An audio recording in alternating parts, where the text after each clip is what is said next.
Welcome to another edition of the Merritt Centennials Month in Review, ladies and gentlemen. I'm Mike Patesio with your Merritt Centennials update for the month of November. As Austin Putney got a second opportunity to get up in front of them as well. Sam Johnson in the box for Merritt. 16 seconds to go in the first period. McNaughton point shot, rebound. Tony just missed, put it off the side of the post. Chiefs almost get one late. McNaughton with 8 seconds. Another slap shot, scores! Keeper McNaughton through a crowd.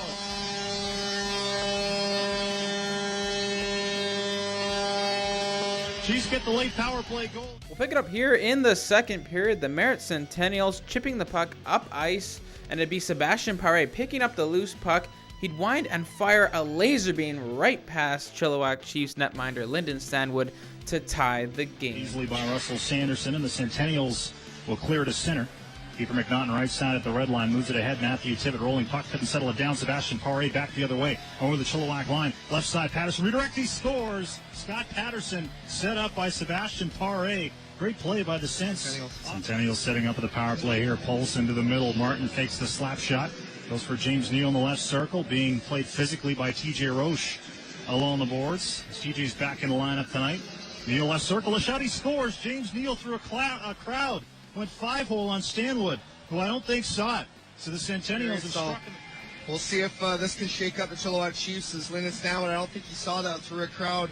But the Chiefs will try their luck with the local boy, Josh Halpenny. Tyler Martin, rolling puck in between the circles. Polson lets it go. That's off the skate and wide. Bennett Huber gets beat to the puck by Eric Roberts, but a battle in the corner ensues. Roberts can't dig it out. Comes right to Martin. He scores. Tyler Martin in the left circle. That puck came right out to him. I'm not sure if it came off a Chilliwack stick or his second power play goal of the period. And they've taken a 4-1 lead just like that. That's a tough one. Or Huber again, right side. Walks to the slot, goes cross ice for Peyton Schaefer. Schaefer with it. Left side into the middle. Jake Clifford. Peyton Schaefer. Back for Jake Clifford into the middle between the circles. Patterson a shot. He scores. Scott Patterson. High to the blocker's side on Josh Halpenny. Another power play goal for Merritt. Their power play has exploded in the second period. Tony for Plevy. Tibbetts in front. Plevy side of the goal. Walks right in front. Tried to stuff it in. Couldn't do it. Carter Cochran back to the left point. 15 seconds to go in the period. Rush. Left side. Cochran left circle. Cross ice. Tony in front. Tibbett scores.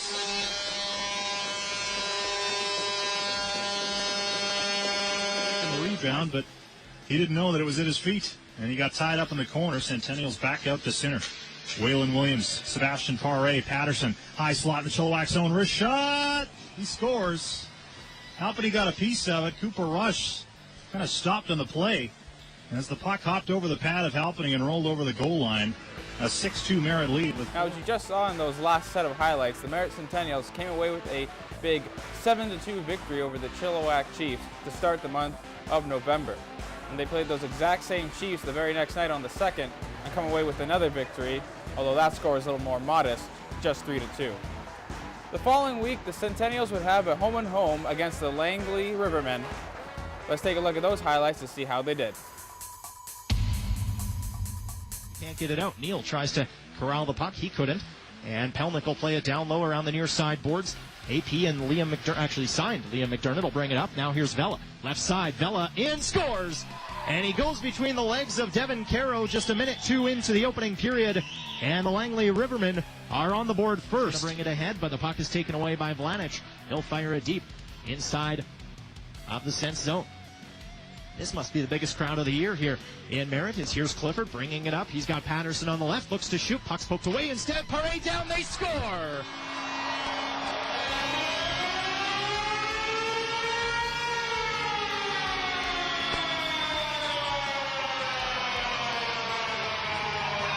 Sebastian Paré is there to keep the puck alive as he sends it down to Scotty Patterson right after Jake Clifford tried to do the exact same thing. And with 6:19 to go in period number 1, the Merritt Centennials have knotted this game up at 1 goal apiece. Walks out to the left side, plays it off the boards, right out to center. That puck will slide. Will Cook can't get it away from Peyton Schaefer, though, as Schaefer will move it back for Jake Clifford. Here's Clifford up the right wing boards for Sebastian Paré, who whacks it down, up for Patterson, in, scores!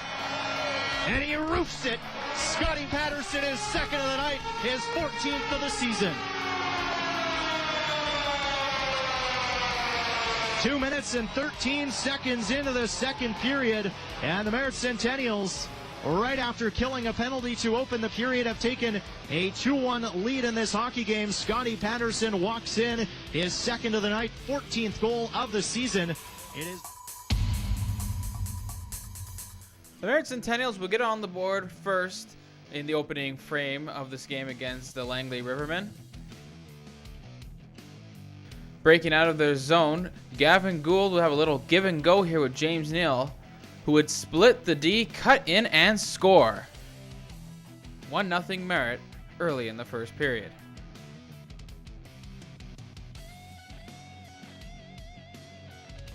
There'd be no scoring in the second period, but on a power play here in the third, the Langley Rivermen would tie the game. They cycled the puck down low for a bit before getting it back to the point for Chris Forney, who'd snap it on goal.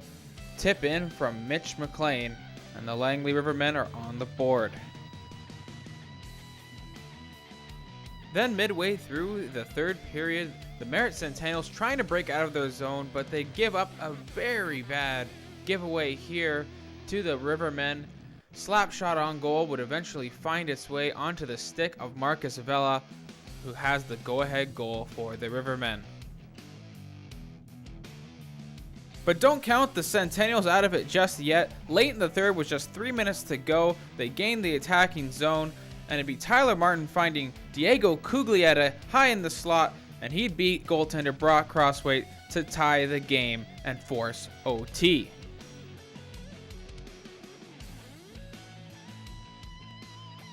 The first overtime would solve nothing, so on to 3-on-3 we go, and off a hard-nosed grinding play down low behind the Langley net, Diego Cuglietta would get the puck on goal, sitting there, and who would find it? Gavin Gould. He bangs it home and earns the victory for the Merritt Centennials.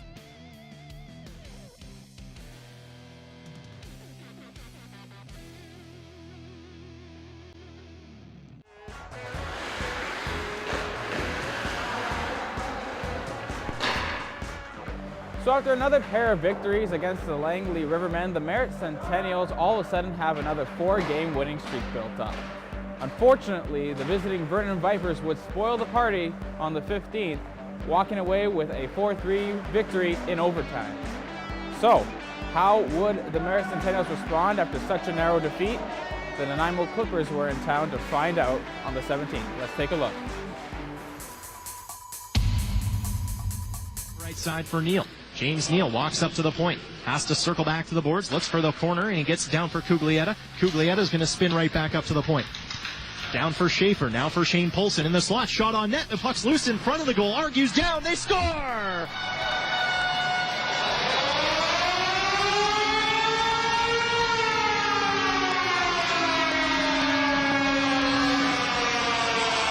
And it'll count as a power play goal, 3 minutes 56 seconds into the opening period. And it looks like James Neal was the one to bury that one past the goaltender at the side of the goal.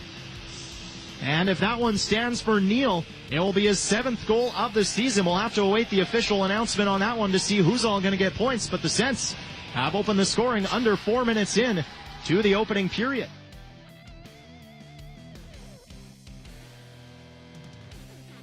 Here's Gavin Gould in to the right side. Neal, side of the goal, scores! He's got 2. It's 2-0 Cents.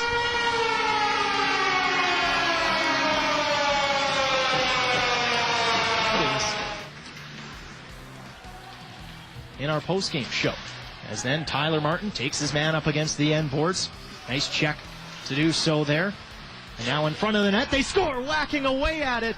Corey Renwick was able to beat goaltender Caro, And that one will get into the back of the net. The Clippers have won with 4:03 left to go.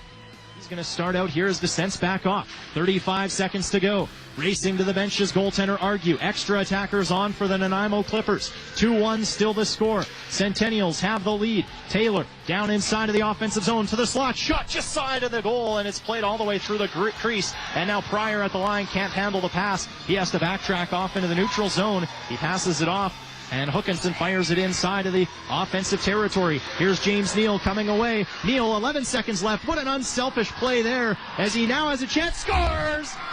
The most unselfish play I have ever seen results in the hat trick.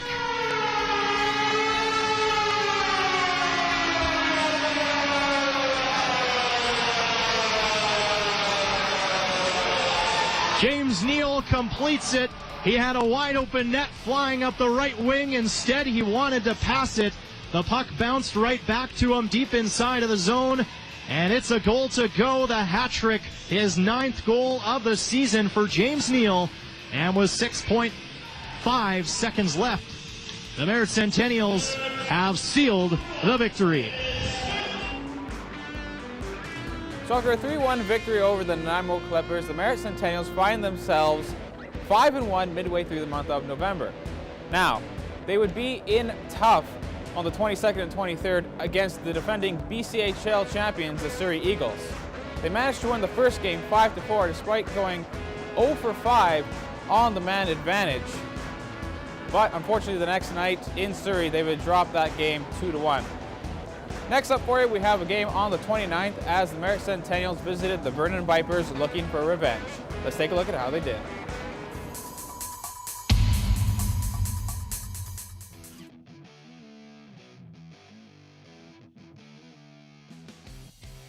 The Vernon Vipers would get on the board first, scoring late in the first period on a power play here off the face-off win.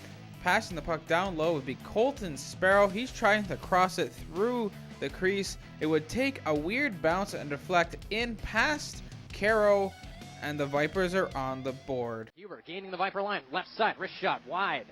Ricochets up the far side, McNicholas couldn't get a stick on it. Williams, and now we got a fight. It'll be Danks and Knockbauer. Bit of a stage fight right at center ice. Knockbauer throwing lefts, a little bit of a surprise for Danks, who switches to rights. They've all tied up in the center ice, and Danks, coming over the top, knocked the visor right off. Knocked the visor right off Knockbauer, who ended up tackling him to the ice, but a couple of right hands from Dexter Danks gets this building going as they're still tied up. We're back to 5-on-5. Vipers now 1 for 4, but they get the puck behind the net. Hanoun feeds it for Wilson, tees it up, and that goes wide by a couple of feet. Bird pinches in to keep it alive in deep. Now Tyler Martin's got it. Gavin Gould looking for the breakaway pass. It was knocked down by McNicholas. Here's Hanoun with a shot, scores!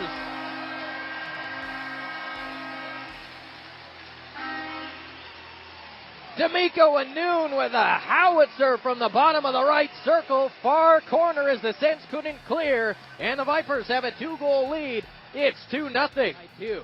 Josh Bryant off a face-off win, chips it away. Here's Hanoun looking for the breakaway. Hanoun streaks down the left side. He's in. Hanoun on the back end in front. McMurphy scores!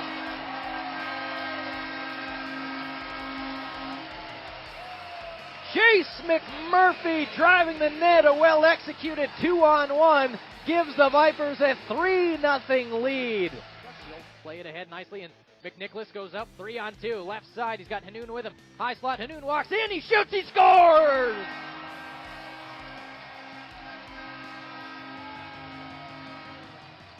The wheels are falling off for the Centennials here. Hanoun allowed to walk in through the center slot, and he snaps it past Devin Kiro. The Vipers have exploded, and the lead is now 4-0.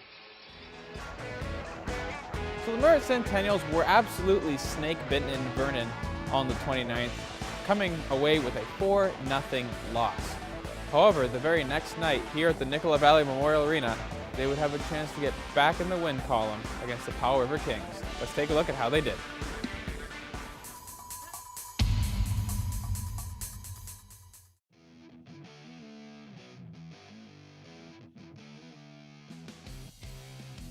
The The first goal of this game would come in the second period. So after a couple of turnovers in the neutral zone, the Powell River Kings would storm down into the attacking zone and score. Jared Leung getting the Kings on the board first.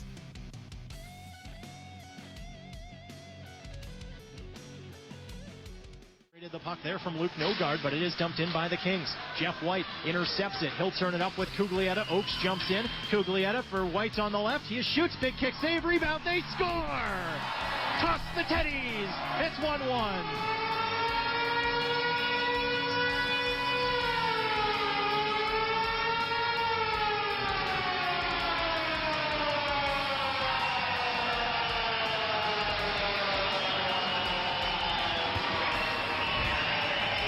Penalty expires. 0 for 3 on the power play as the Kings send this one up and hits the linesman. Now here's a chance for Luke Grayson.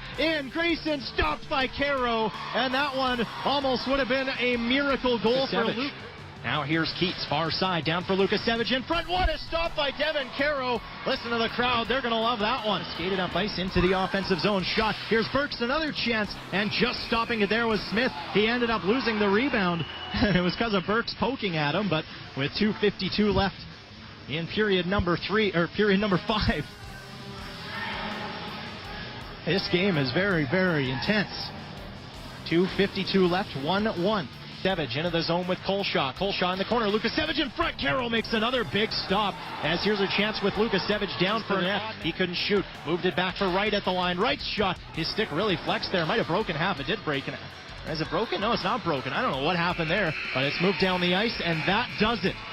A 1-1 final score between the Merritt Centennials and the Powell River. So with a tie against Powell River, the Merritt Centennials will go winless in their final 3 games of the month of November. And they are now 3rd in the Interior Division. That's all the time we have here on today's show for you. Be sure to join us next month when we review the highlights from the month of December. For the Merritt Herald and Shaw TV, I'm Mike Tessio. Good night, and we'll see you next time.